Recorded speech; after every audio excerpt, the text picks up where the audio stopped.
Assalamualaikum warahmatullahi wabarakatuh. Perkenalkan, nama saya Sabila, BP 1924-3005,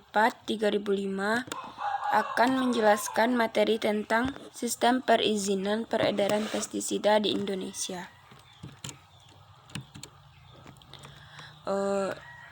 Di Indonesia, kebutuhan produk pertanian terus meningkat. Potensi pasar yang sangat luas, memiliki iklim yang tropis, memiliki beraneka tanaman pangan, perkebunan, dan hortikultura yang penanamannya sepanjang tahun. Hal itu tentu akan adanya timbul ancaman organisme pengganggu tanaman.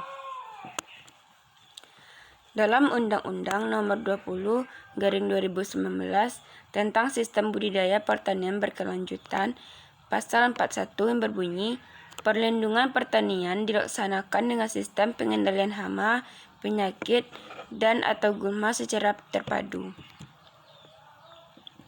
Berikut strategi pengendaliannya dapat dilakukan dengan teknik budaya, dengan fisik, dengan genetik, perundang-undangan, biologi, dan secara kimia menggunakan pestisida.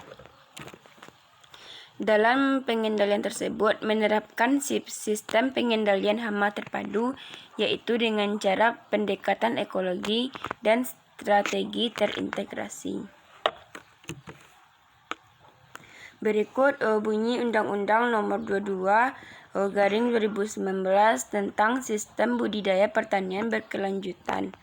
Pada bab 9 tentang sarana produksi dan prasarana budidaya pertanian, pasal 61E yang berbunyi, bahan pengendali organisme pengganggu tumbuhan serta hama dan penyakit hewan yang ramah lingkungan termasuk pestisida. Pasal 60 ayat 2 yaitu tentang sarana produksi budidaya pertanian sebagaimana pada ayat 1 harus sesuai dengan standar mutu. Pasal 60 ayat 4, pemerintah pusat dan pemerintah daerah sesuai dengan kewenangannya melakukan penyediaan, pendaftaran, dan pengawasan terhadap pengadaan, peredaran, serta penggunaan sarana produksi budidaya pertanian. Pasal 62 ayat 1 tentang sarana produksi budidaya pertanian yang diedarkan wajib memenuhi standar mutu dan sudah terdaftar. Pasal 63 ayat 1 sarana produksi budidaya pertanian yang diedarkan sebagaimana dimaksud dalam pasal 62 dan ayat 1 wajib diberi label. Aspek legal penggunaan pestisida di Indonesia yaitu Undang-Undang tentang Sistem Budidaya Pertanian Berkelanjutan. Bab 9 tentang sarana produksi dan prasarana budidaya pertanian. Pestisida di Indonesia itu harus terdaftar standar mutu, ramah lingkungan, dan berlabel yang terdapat pada pasal 60, 62, dan 63. Peraturan Pemerintah Nomor 16/1995 pada pasal 10, 15, dan 19, pestisida bagian dari strategi pengendalian efektif efisiensi 5T merupakan alternatif terakhir meminimalkan efek negatif. Kemudian Peraturan Menteri Nomor 43/2019 tentang pendaftaran pestisida. Kemudian Keputusan Menteri Nomor 369/2020 tentang kriteria pendaftaran pestisida. Pestisida. Definisi pestisida mengacu pada Peraturan Nomor 7/1973. Pestisida adalah semua zat kimia atau bahan lain atau jasad renik atau virus yang dipergunakan untuk memberantas atau mencegah hama dan penyakit tanaman atau bagian tanaman atau hasil pertanian.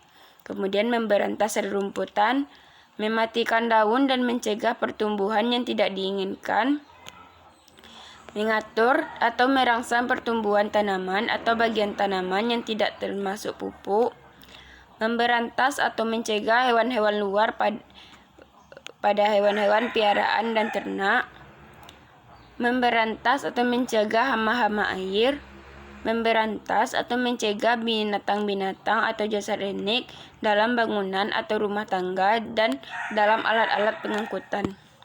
Memberantas atau mencegah binatang-binatang yang dapat menyebabkan penyakit pada manusia atau binatang yang perlu dilindungi dengan penggunaan pada tanaman, tanah, atau air. Penggunaan pestisida. Beberapa penggunaan pestisida di Indonesia yaitu untuk kontribusi bangunan, untuk pertanian, untuk pelayanan publik, ekspor impor, karantina, untuk industri, transportasi, dan rumah tangga. Kemudian pentingnya adanya kebijakan dalam bidang pestisida, yaitu sebagai amanat perundangan yang mengatur perpestisidaan di Indonesia, menjamin pestisida yang berkualitas untuk masyarakat pada berbagai bidang penggunaan, melindungi lingkungan dan kesehatan masyarakat dari cemaran pestisida yang berkualitas rendah, meningkatkan efisiensi dan efektivitas pestisida yang diedarkan, melindungi pestisida yang terdaftar secara resmi. Kemudian beberapa klasifikasi pestisida berdasarkan bahan aktifnya yaitu pestisida sintetik, pestisida alami yaitu pestisida biologi, pestisida metabolit, pestisida mineral. Klasifikasi pestisida berdasarkan bahayanya yaitu pestisida dilarang. Bahan aktif untuk semua bidang penggunaan 70 ditambah 1 untuk rumah tangga, 1 untuk perikanan, dan 31 untuk tanaman padi. Bahan tambahan 25 untuk semua bidang penggunaan melebihi batas yang diizinkan. Semua bidang pertanaman atau rumah tangga. Hasil pengujian atau toksisitas akut, impurities. Kemudian jenis yang lain adalah pestisida yang dilarang.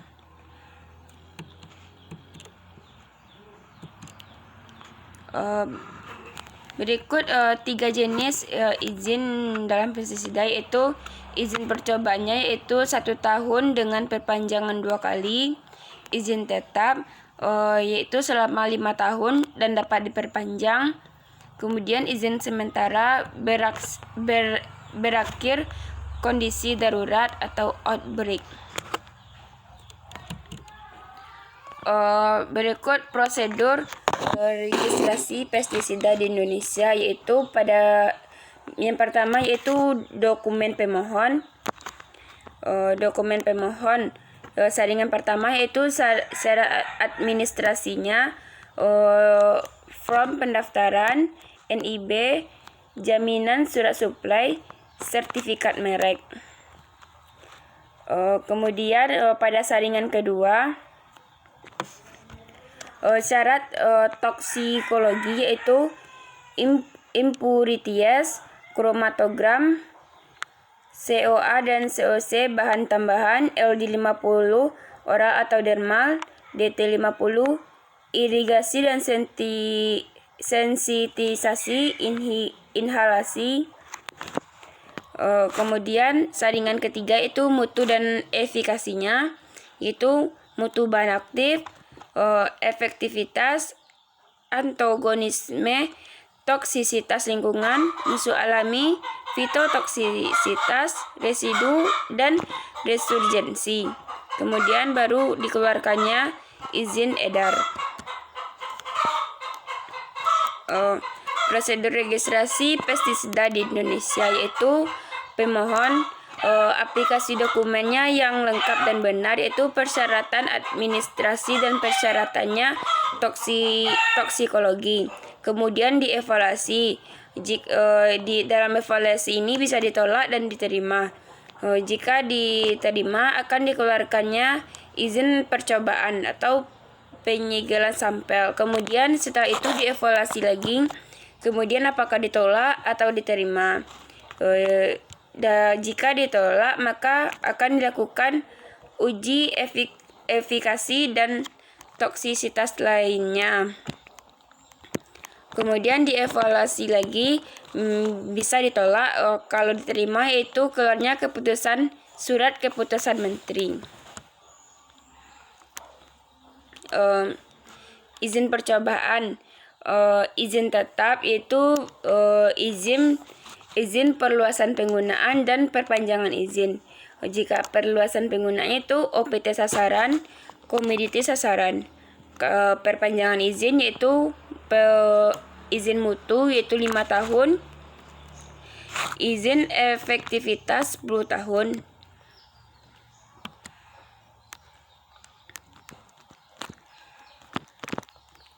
Kemudian kriteria teknis.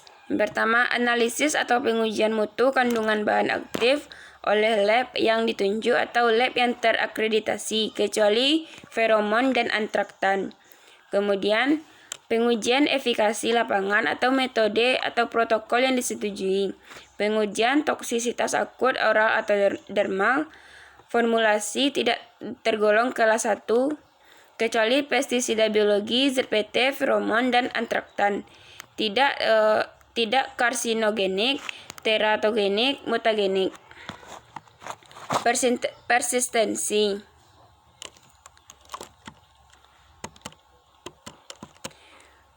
Persistensi DT50 dalam tanah kecil dari 90 hari. Penggunaan di ekosistem pertanian, biopestisida tidak diperlukan, atau data risk assessment.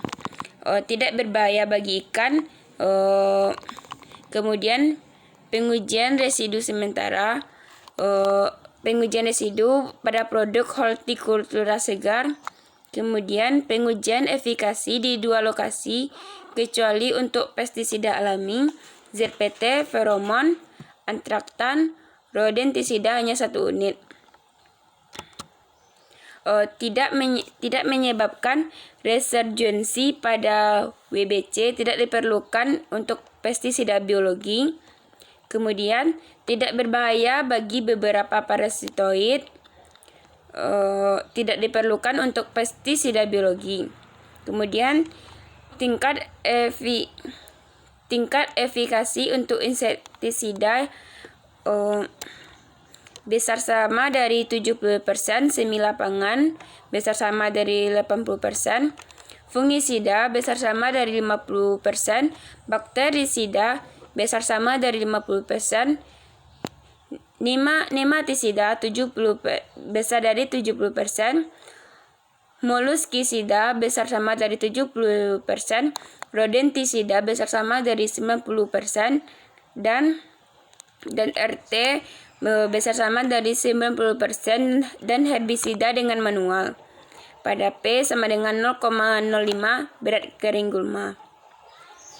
Pestisida majemuk berbahan aktif lebih dari 1 dan tidak bermode action sama untuk IFH. Harus ada uji antagonis kecuali pestisida biologi, feromon, ZPT, antraktan, rodentisida, dan pestisida rumah tangga. Pencabutan izin pestisida. Pencabutan dilakukan jika ditemukannya dampak negatif terhadap kesehatan atau kelestarian lingkungan. Pemegang nomor pendaftaran yang tidak lagi ditunjuk oleh pemilik formulasi yang bersangkutan.